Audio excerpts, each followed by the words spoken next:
Hey guys, Michael James here, one of the hosts from Purple Speech on Joy 94.9. Just quickly, Purple Speech is a show in affiliation with It Gets Better Australia.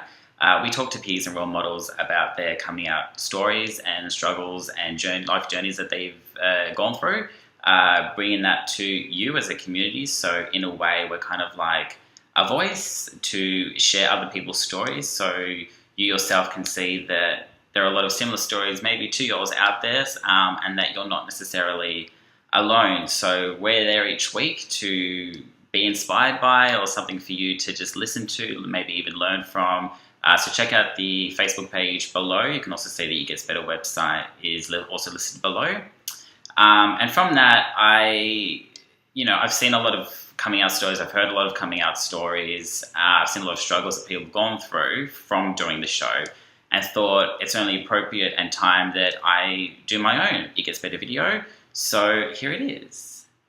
So my coming out is interesting in a way. I like to think that I was lucky enough that I didn't go through a lot of negativity. I didn't go through a lot of bullying and harassment that I've seen that other people have gone through. I've been fortunate in that sense that I've had a somewhat easier coming out experience, but not without its struggles and not without, I suppose, my own personal battles that I've dealt with and not really spoken so publicly about like this. So this, is a little nervous for me to do, but something that I want to do. We'll start with high school. I do speak a lot with my hands too, so something to you'll notice. With high school, I was bullied a little bit, but not so much because I was gay. More so because I was overweight. I was a little fat, quiet kid in school that, sat alone most of the time, eating the favourite canteen food, and was bullied because of my weight to begin with, and because I was so quiet too. That was an easy target for me to be bullied on. But because I was so quiet and didn't really open up or speak much in class or in school, that I think a lot of people would assume that I was gay and that I was different. But again, being quiet, it was very hard to tell exactly what was going on. So I was just picked on my weight. I was an easy target for that.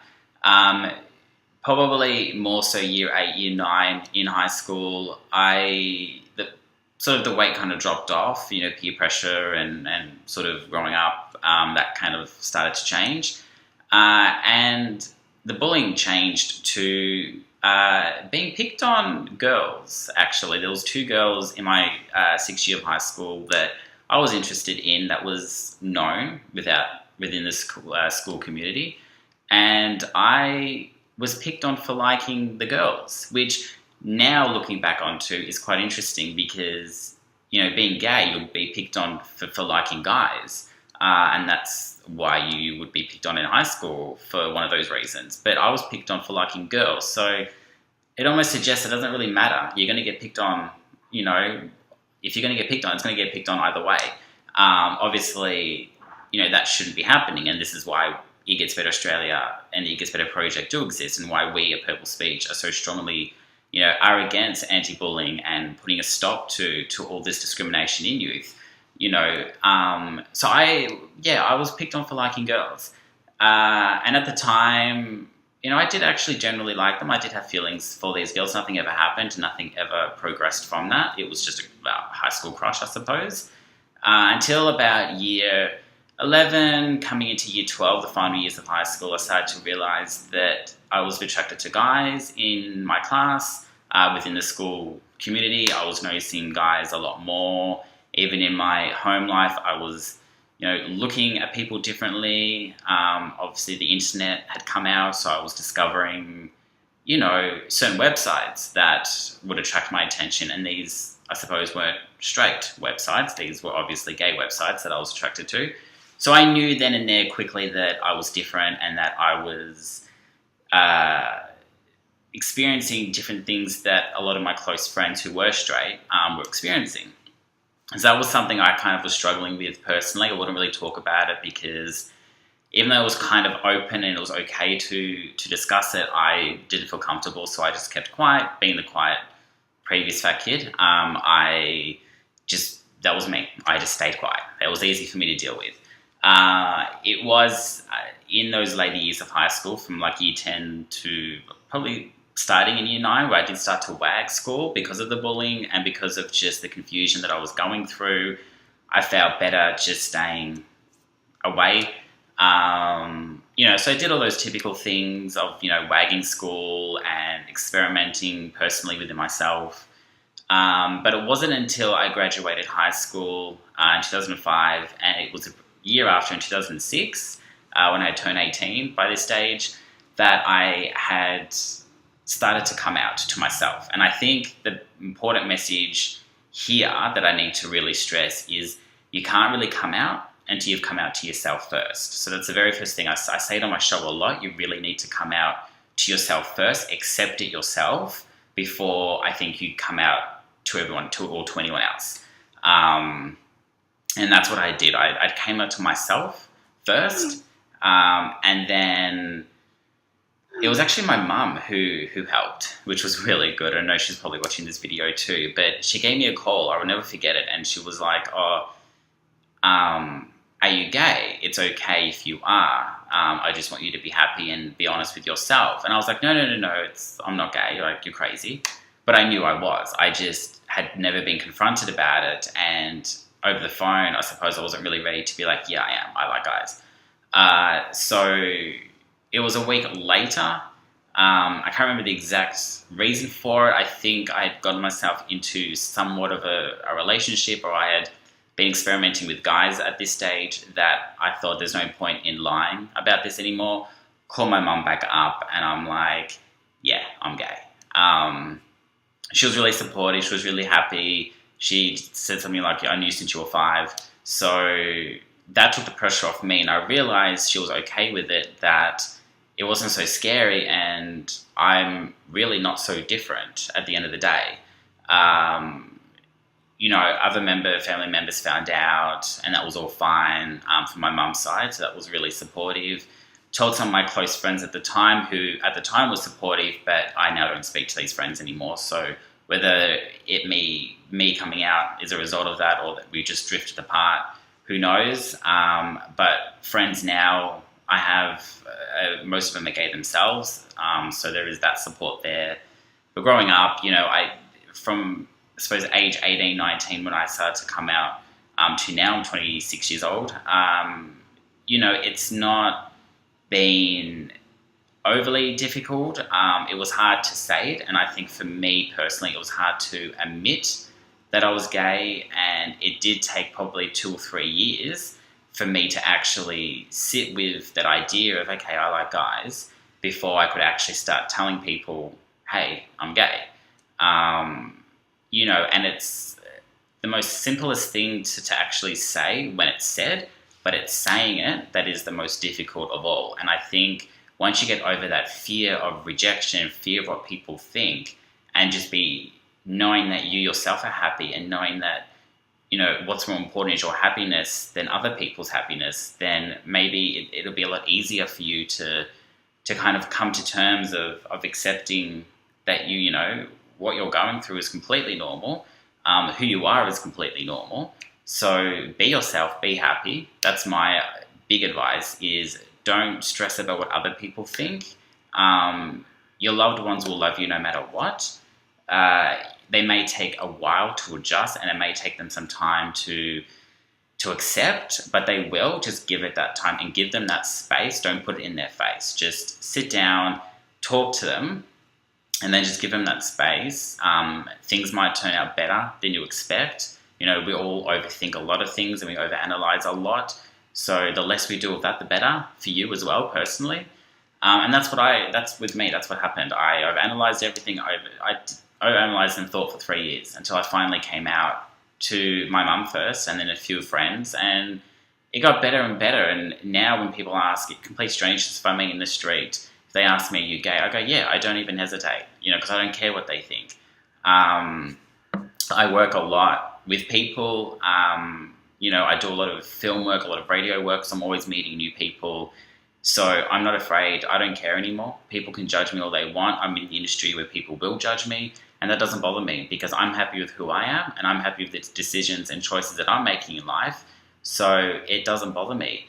On the flip side, the negative side of things, I have lost contact with my dad. I haven't spoken to him for about 5 years now. That's a decision I made personally. I never actually came out to him, although I'm pretty sure he's worked it out by now or did at the time. We never spoke about it. We didn't have a close relationship to begin with. There was a lot of struggles there and there's a lot of issues there that, I won't go into because doesn't need to be made public. But I did walk away from that side of the family, and I have still to this day. Whether I communicate with my dad again or that side of the family, that's a decision I'm yet to make. So, although there was a lot of positives in my coming out, there was a bit of negative there, and I think they do balance each other out. But I think looking at the positives more and listening and seeing people close to me or just through Purple Speech and through It Gets Better, seeing other people's struggles and the rate of suicide and depression that a lot of people do go through from just being who they are as a person, it is hard to see, and it isn't something that should be happening. It should just be so normal that, at the end of the day, when you're born, it doesn't matter whether you're born straight, gay, bisexual, transsexual, intersex.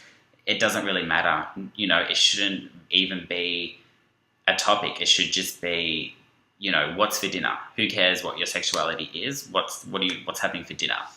My advice, which I've said on the show a few times, for those who are watching this video and are maybe going through that coming out phase and struggling with what to do next, the best thing I found in the process of coming out, and sort of, I've dealt with depression, I've dealt with all of that, not so much from being gay in general, but just in general, I've gone through it, I've had those rough patches.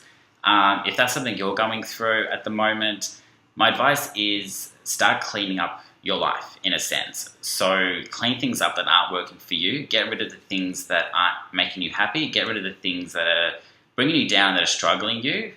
So when I say clean up, that's what I mean. Like, just focus on the little things, clean those up, and go into the bigger things. So for an example, clean your room, or clean your music out, or clean other photos in your phone, for example, that you've not looked at or that should be deleted. Little things like that may not seem important, but once you start deleting and making those little cleans, cleaning out old photos, cleaning out your wardrobe is something you haven't worn for 6 months that's just sitting there. Get rid of it. Make space for new things and open your environment, open up your space for new and cleaner things. And I think once you sort of clean your personal space up a bit, then move into bigger things. Clean your uni work up a bit, clean your job up. You're not happy in your job, speak to your boss about it. Speak to one of your employees about it. If nothing can be changed and it is bringing you down, change your work environment. There's 101 jobs out there for everyone. Uni, if you're struggling with something, speak to your lecturer, speak to your teacher. You aren't alone. People are there to help you. People are there to support you. You may not see it, or mentally you may think that no one is there to help you, but that's not the case. There is so much support, so much love, and so much care out there. And once you start communicating and once you start reaching out and cleaning up those little areas in your life that are a bit messier and a bit probably not as positive as they should be, more positive and more stronger things will start happening for you. So, it's small steps, but once you start taking those smaller steps, the bigger steps will be a lot easier for you.